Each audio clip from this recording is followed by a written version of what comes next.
Hello friends, welcome once again in Sundar Sir's classes. How are you? Hope you all will be fit and fine. मैं सुंदर sir एक बार फिर सबका स्वागत करता हूँ सुंदर सर्स क्लासेस में। तो स्टूडेंट्स, हमारी सीरीज़ जो कंटिन्यू है एडवर्ब्स की, उसी सीरीज़ का आज पार्ट 4 जो है मैं आज आपके सामने प्रस्तुत कर रहा हूं। और इसमें मैं आपको जो बताने जा रहा हूं वो बता रहा हूं कि कुछ एक हमारे पास ऐसे एडवर्ब्स होते हैं जिनका करेक्ट यूज़ हमने कैसे करना है। तो ऐसे ही एडवर्ब्स के बारे में जो अक्सर कंफ्यूज पैदा करती है, जो है कंफ्यूज कर देती है स्टूडेंट्स को, आज मैं उन्हीं ऐसे वर्ड्स के बारे में, ऐसे एडवर्ब्स के बारे में आपको बताने जा रहा हूँ विस्तार के साथ। दोनों में क्या इन कुछ एक मिलते जुलते जो होते तो उनमें क्या डिफरेंस है, पूरी एक्सप्लेनेशन के साथ मैं आपको आज के इस वीडियो में मैं बताऊँगा। तो आप वीडियो के अंत तक जो है लगातार आप मेरे साथ बने रहिए। तो चलिए स्टूडेंट्स, शुरू करते हैं हमारा आज का ये लेसन।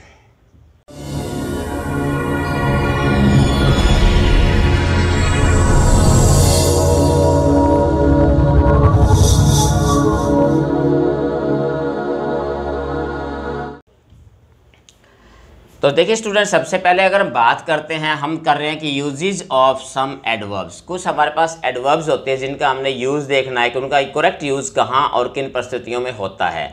एक जैसे लगने वाली जो एडवर्ब्स होते हैं उनमें डिफरेंस क्या होता है। अगर हम सबसे पहले बात करते हैं वेरी और मच, देखिए बहुत ही कॉमन है, दोनों का मतलब ही ज़्यादा के लिए प्रयोग किया जाता है, फिर भी दोनों के यूज़ में जो है वो डिफरेंस है, दोनों में अंतर है। तो बेसिकली अगर हम देखें तो अंतर क्या कह सकते हैं कि वेरी के साथ हमेशा पॉजिटिव डिग्री लगाते हैं और मच के साथ हम कंपैरेटिव डिग्री जो है इसका प्रयोग करते हैं। ये ध्यान रखना है कि कई बार वेरी और मच दोनों इकट्ठे भी आते हैं। तो अगर वेरी और मच अगर इकट्ठे आ रहे हैं तो इनके साथ आपने क्या करना है, कंपैरेटिव डिग्री का प्रयोग करना है।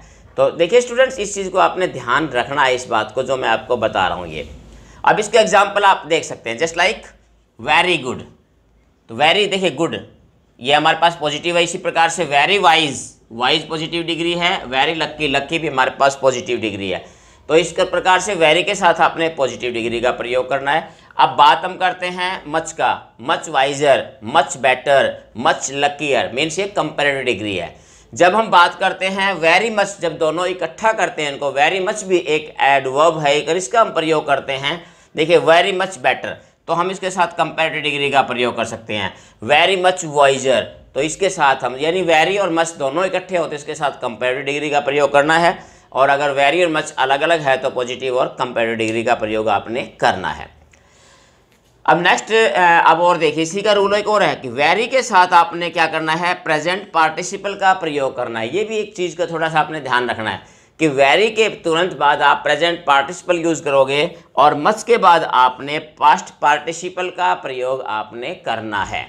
ये भी चीज़ आपने ध्यान में रखनी है कि मच, वेरी के साथ प्रेजेंट पार्टिसिपल और मच के साथ पास्ट पार्टिसिपल। जैसे एग्जांपल के तौर पे देखिए, very interesting, very dairying, very boring. तो हमारे पास इंटरेस्टिंग, डेयरिंग, बोरिंग, तो ये सब क्या है हमारे पास, ये प्रेजेंट पार्टिसिपल हैं। और अगर आप मच को देखें तो जैसे much surprised, much tired, much admired, तो ये क्या है हमारे पास, ये पास्ट पार्टिसिपल्स हैं। अगर पास्ट अपने पार्टिसिपल्स के अगर आपने या जो हमारे पास नॉन फाइनाइट्स के अगर आपने पढ़े होंगे तो आपको अच्छी तरीके से नॉलेज हो जाता है कि प्रेजेंट पार्टिसिपल और पास्ट पार्टिसिपल्स क्या होते हैं। तो ये आप इनका ध्यान आपने रखना है। इसके बाद अगर हम बात करें आगे, एक वर्ड और होता है हमारे पास क्वाइट। क्वाइट का मतलब क्या होता है हमारे पास, परफेक्टली या फिर कंप्लीटली। जैसे हम कहते हैं ना, I am quite fine, quite well, I am quite well, यानी पूरे तरीके से, कंप्लीटली। तो इसका मीनिंग में इसमें क्या करना है कि इसकी चीज़ें अपने एक चीज़ ध्यान रखनी है कि don't use in place of very. आपने एक ध्यान रखना है, वेरी का मतलब ही होता है बहुत ज़्यादा, लेकिन आपने वेरी की जगह पर आपने क्वाइट का इस्तेमाल नहीं करना है, क्वाइट की जगह पर वेरी का। यानी दोनों में डिफरेंस है, वो क्या है, अंतर देखिए। एग्जाम्पल देखिए, यू आर क्वाइट हैंडसम, ये देखिए सेंटेंस हमारे पास, यू आर क्वाइट हैंडसम या शी इज़ क्वाइट लवली।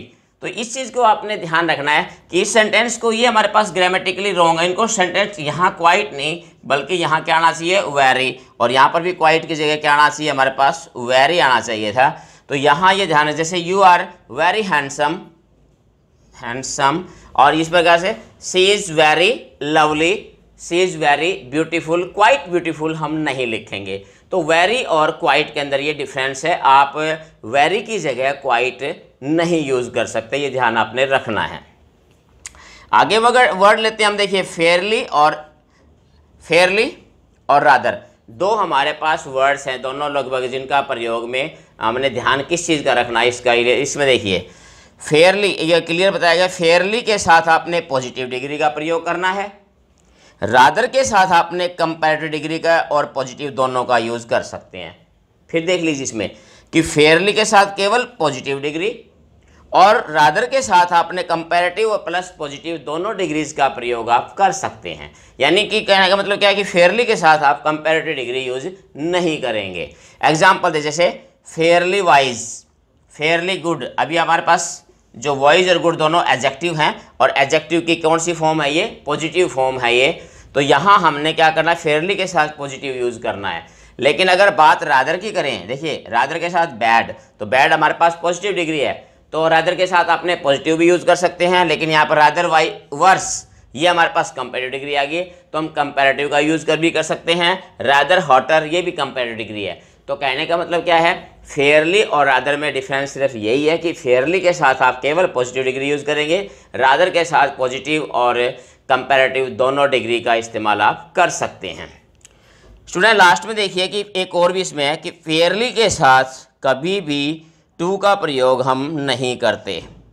ये जो टू है हमारा, जिसको हम टू बोल देते हैं आमतौर पे रॉन्ग, तो ये देखिए फेयरली के साथ आपने टू का प्रयोग कभी नहीं करना है, ये ध्यान रखना है। हमने क्या करना है, टू किसके साथ आएगा, रादर के साथ टू का प्रयोग आएगा। टू का प्रयोग हमने फेयरली टू के साथ नहीं बल्कि रादर के साथ टू का प्रयोग हम करेंगे। एग्जाम्पल देखिए, fairly too good, fairly too good. अब ये सेंटेंस आपका रॉन्ग है क्योंकि यहाँ फेयरली के साथ आपने टू का प्रयोग नहीं करना, ये ध्यान रखना है। हाँ, इसके साथ रादर टू गुड, यहाँ आप इसका इस्तेमाल कर सकते हैं। तो ये चीज़ आपने ध्यान रखनी, रादर के साथ आप टू का प्रयोग कर सकते हैं, फेयरली के साथ आप टू का प्रयोग नहीं करेंगे।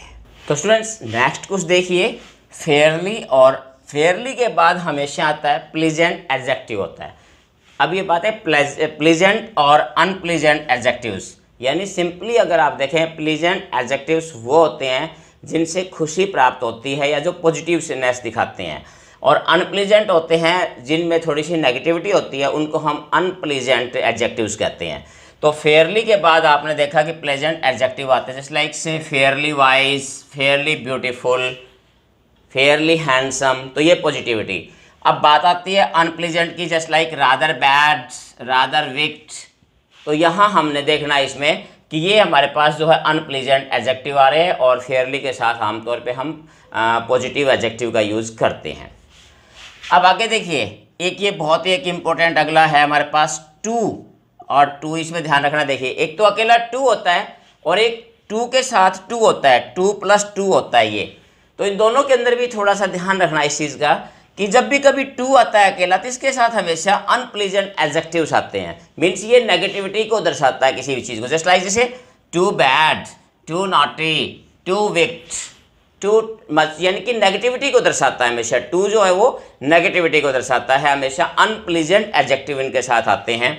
लेकिन जब टू एंड टू आता है यूज़ करते हैं हम, तो इसके साथ आप पॉजिटिव, प्लीजेंट और अनप्लीजेंट दोनों प्रकार के एडजेक्टिव्स का आप यूज़ इसमें कर सकते हैं सेंटेंस की सेंस के अनुसार। जस्ट लाइक ही इज़, देखिए जैसे he is too intelligent to be cheated, तो यहाँ हमने टू एंड टू के साथ हमने यहाँ एक जो इंटेलिजेंट है वो क्या है, प्लीजेंट एडजेक्टिव है, इसका हमने यूज़ किया है।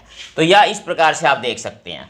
अब इसमें आगे और क्या देखना, अगले देखना इसमें टू प्लस एडजेक्टिव और वर्ब प्लस एडजेक्टिव। इसको, इस पॉइंट को आपने स्टूडेंट थोड़ा ध्यान से देखना है कि टू के बाद एडजेक्टिव आता है तो सेंटेंस आमतौर पे नेगेटिव सेंस देता है। क्या सेंस देता है, नेगेटिविटी देता है सेंस। और अगर वर्ब के बाद एडजेक्टिव आता है तो वो हमेशा पॉजिटिव सेंस देता है। इस चीज़ को, इस पॉइंट को थोड़ा सा एग्जाम्पल के जरिए आप थोड़ा ध्यान से समझिए। देखिए जैसे he is too tall, he is too thin, यानी इनका मतलब क्या है कि वो इतना लंबा है जितना होना नहीं चाहिए, वो इतना पतला है जितना होना नहीं चाहिए। मीन्स यहाँ क्या है, नेगेटिविटी को दर्शाया जा रहा है, मीन्स सेंस जो क्या है सेंटेंस की नेगेटिव बनती है। तो जब भी अकेला टू यूज होता है तो आमतौर पे सेंटेंस जो है वो नेगेटिव सेंस देता है। अब इसी की टू की बजाय अगर हम यहाँ पर वेरी का इस्तेमाल कर देते हैं तो ये सेंटेंस आपका पॉजिटिव बन जाए। जैसे ही इज़ वेरी टॉल, वो बहुत लंबा है, यानी इतना लंबा नहीं जितना होना चाहिए, मीन्स वो बहुत लंबा है। या इज़ वेरी थिन, वो बहुत पतला है, मीन्स। तो यहाँ ये चीज़ का ध्यान रखना है कि जब भी टू का यूज होता है तो सेंटेंस हमेशा नेगेटिव सेंस देता है, लेकिन वेरी प्लस यानी जो वेरी प्लस जो अगर आपका एडजेक्टिव आता है तो सेंटेंस आपका पॉजिटिव सेंस देता है। इस चीज़ का आपने ध्यान रखना है। इसके बाद अब फ्रेंड्स आगे हम लेते हैं इनफ का। देखिए इनफ भी हमारा एक एडवर्ब भी है और एडजेक्टिव भी है, तो दोनों में ध्यान रखना है कि इनफ अगर एडवर्ब के रूप में आता है तो क्या होता है, ये एडजेक्टिव प्लस इनफ आता है। एडजेक्टिव प्लस इनफ, यानी कि जो इनफ है एडजेक्टिव है वो इनफ से पहले आता है adjective. Just like she is wise enough in y to understand that, to understand होना चाहिए था, टू अंडरस्टैंड दैट, कि ये वाइज इनफ। तो देखिए इसमें पहले एडजेक्टिव और बाद में इनफ आया। अगर ये बात अगर इनफ आपको ये तो यहाँ काम कर रहा है, यहाँ जो वाइज हमारे पास जो इनफ है वो क्या काम कर रहा है, यहाँ जो इनफ काम कर रहा है वो एक एडवर्ब का काम कर रहा है। कहने का मतलब क्या है कि अगर एडजेक्टिव प्लस इनफ आता है, एडजेक्टिव प्लस इनफ आता है तो इनफ जो है वो काम करता है एडवर्ब का, क्योंकि ये वाइज जो एडजेक्टिव है इसको क्वालिफाई कर रहा है। क्योंकि हमने बताया था कि एडवर्ब जो है वो नाउन, प्रोनाउन, एडजेक्टिव, एडवर्ब स्वयं को भी क्वालिफाई करता है। तो यहाँ ये ध्यान रखना है, यहाँ तो ये एडवर्ब का काम कर रहा है। अगर इनफ के तुरंत बाद अगर नाउन आ जाती है तो समझ लेना कि ये जो इनफ है आपका ये एक एडजेक्टिव का काम करता है। समझ में आया आपको? बिल्कुल सिंपल है कि इनफ जो है वो एडजेक्टिव और एडवर्ब दोनों का काम करता है। तो सिंपली इनका अंतर समझने के लिए क्या है कि अगर इनफ से पहले एडजेक्टिव आ रहा है तो इनफ आपका एडवर्ब का काम करेगा, और इनफ के तुरंत बाद अगर नाउन आ रहा है तो समझ लेना कि इनफ आपका एडजेक्टिव का काम करेगा। क्योंकि देखो अगर बेसिक रूल्स है, कॉमन सेंस है कि adjective is always followed by a noun, कि एडजेक्टिव के बाद हमेशा नाउन आता है। तो यहाँ हमने जैसे ही हैज़ इनफ मनी, तो इनफ ही हमारे पास है, उसके बाद नाउन आ रहा है, तो ये इनफ जो है क्या है, ये एडवर्ब नहीं है बल्कि ये क्या है, ये एडजेक्टिव का काम कर रहा है। तो ये थोड़ा सा इस चीज़ को अपने थोड़ा ध्यान से देखना, ये बहुत ही एक गहरी अच्छी चीज़ है जो आपकी समझ के लिए बहुत ही फायदेमंद है। अब आगे क्या है देखिए, ये कहता है इनफ से पहले अगर एडजेक्टिव या एडवर्ब की पॉजिटिव डिग्री का ही यूज़ होता है। ये ध्यान रखना है कि जब भी आप इनफ को यूज़ करते हो तो इसके अंदर चाहे इनफ से पहले जैसे हमारे पास ये एडवर्ब एडजेक्टिव है चाहे एडवर्ब है, जो भी हमारे पास आता है उसकी हमेशा ही डिग्री कौन सी, पॉजिटिव डिग्री का ही आप प्रयोग करेंगे, यानी उसके साथ कंपैरेटिव या सुपरलेटिव का यूज़ नहीं करेंगे। जैसे एग्जाम्पल के तौर पे ही इज़ फास्ट इनफ, देखिए इनफ है तो इनफ से पहले हमारे पास ये एडजेक्टिव आ गया तो इसकी पॉजिटिव डिग्री है फास्ट, फास्टर, फास्टेस्ट में ये पॉजिटिव डिग्री है। या इसी प्रकार जैसे ही इज़ ब्रेव इनफ, तो इनफ से पहले जो ब्रेव है तो ये भी एडजेक्टिव है, तो ये ब्रेव क्या है, ये भी हमारे पास पॉजिटिव डिग्री है इसकी। तो ये ध्यान रखना है कि इनफ से पहले हमेशा आपने पॉजिटिव डिग्री ही प्रयोग करनी है, कंपैरेटिव या सुपरलेटिव नहीं यूज़ करना।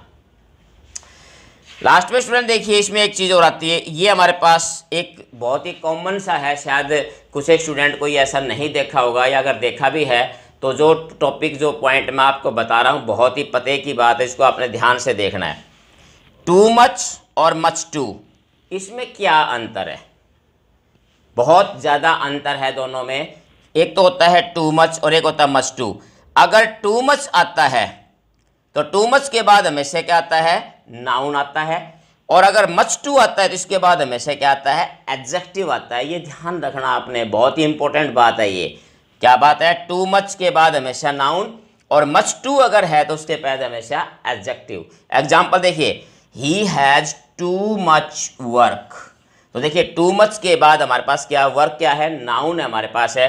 तो ये क्या हो गया कि टू मच अगर आ रहा है तो टू मच के बाद हमेशा क्या आएगा, नाउन आएगा। इसी प्रकार से he has much to worried, तो यहाँ मच टू वरीड क्या है हमारे पास, यहाँ वरीड हमारे पास क्या है, एडजेक्टिव है। तो मच टू के बाद आपने एडजेक्टिव का यूज करना है, टू मच के बाद हमेशा आपने नाउन का यूज करना है। तो स्टूडेंट्स ये था मेरा आज का लेसन।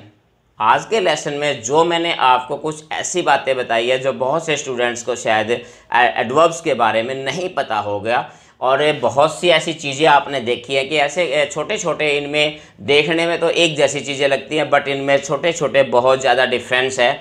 और ये अगर आपने सही तरीके से इंग्लिश पे ओवरकम करना है, इस पे काबू पाना है, इसमें अपनी स्ट्रेंथ बढ़ानी है, तो निश्चित तौर पर आपको बेसिक से बेसिक चीज़ें भी आपको इसके बारे में सीखनी होंगी। क्योंकि एग्ज़ाम्स के अंदर जो है किसी प्रकार से मोस्टली जो है कई बार फाइंड आउट करना भी पूछ लिया जाता है। तो अगर आपको ये चीज़ें पता है तो भी आप इसको ढूंढ पाएंगे कि यहाँ ये एडजेक्टिव का काम कर रहा है या एडवर्ब का। देखिए मोस्टली कॉम्पिटिटिव एग्जाम्स के अंदर कई बार कोई भी वर्ड जो है ना पार्ट ऑफ स्पीच में नाउन, प्रोनाउन, एडवर्ब, एडजेक्टिव्स वगैरह दे दिए जाते हैं, और ऊपर लिखा होता है कि इनमें से जो है ना नाउन छाटिए या एडजेक्टिव छाटिए, एडवर्ब छाटिए, या जो वर्ड कई बार जो वर्ड दे के और अंडरलाइन कर देते हैं। जैसे मान लीजिए यहाँ ये अंडरलाइन कर दिया ये वाइज, तो ये बताना पड़ेगा हमें कि ये वाइज जो है वो क्या है, कि ये नाउन है, प्रोनाउन है, एडजेक्टिव है, एडवर्ब है। या मान लीजिए जैसे आप एग्जाम्पल के तौर पे हमने अभी इसमें देखा था कि एडजेक्टिव प्लस इनफ है इसमें, तो यहाँ हमने ये देखना है यहाँ जो इनफ है ये क्या है, एडवर्ब है या एडजेक्टिव है। यहाँ इनफ ये एडजेक्टिव है कि एडवर्ब है। तो आप इसका सही आंसर कब दे पाएंगे, आप सही आंसर तब दे पाएंगे जब आपको पता है कि कहाँ इसका ये कहाँ जो है यूज एडवर्ब के रूप में हो रहा है और कहाँ यूज आपका एडजेक्टिव के रूप में हो रहा है। क्योंकि देखने में सारी चीज़ें एक जैसी लगती है, बट हर वर्ड का अपना एक स्पेशल प्लेस होता है सेंटेंस में, और उसी प्लेस के अकॉर्डिंग ही उसका ये निर्धारित किया जाता है कि ये वर्ड गिवन वर्ड जो है वो एडजेक्टिव है, एडवर्ब है, नाउन है, प्रोनाउन है या क्या है। तो इसीलिए जो है आपने जो है वीडियो को अच्छी तरीके से पूरा और पूरी डिटेल में अच्छी तरीके से इस चीज़ को समझने की कोशिश करनी है, ताकि आपको एडवर्ब, एडजेक्टिव, नाउन, प्रोनाउंस वगैरह इनका कंसेप्ट आपको समझ में आ जाए। तो उम्मीद करता हूँ कि लेसन में जो कुछ भी बताया गया आपके समझ में आया होगा, आपके लिए फ़ायदेमंद भी होगा। तो स्टूडेंट्स लगातार बने रहिए मेरे साथ इस चैनल पर। मैं बहुत जल्दी नेक्स्ट वीडियो में आपके लिए कुछ और ऐसी ही जानकारियाँ एडवर्ब से संबंधित जो है कुछ और जो है वीडियोज़ मैं आपके लिए लेके आऊँगा। और लास्ट में मैंने आपको प्रॉमिस किया था जैसे कि आपके लिए जो है प्रैक्टिकल एक्सरसाइज वीडियो जो है बिल्कुल जो है 100% मैं आपके लिए लेके आऊँगा। तो स्टूडेंट्स तब तक आप इसका अभ्यास कीजिए। Have a nice day. Thank you.